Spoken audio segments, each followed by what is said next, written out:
Hello everyone, welcome back to the channel.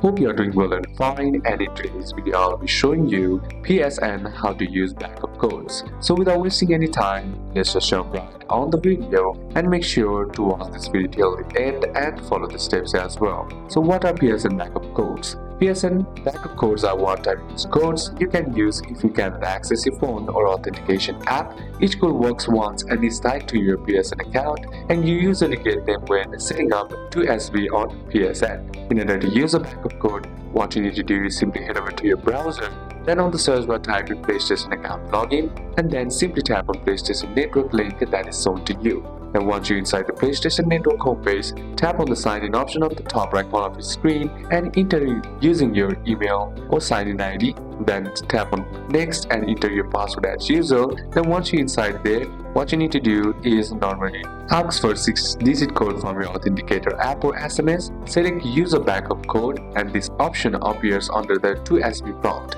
The next step is to enter the backup code. Type one of your backup codes and then simply press confirm or submit.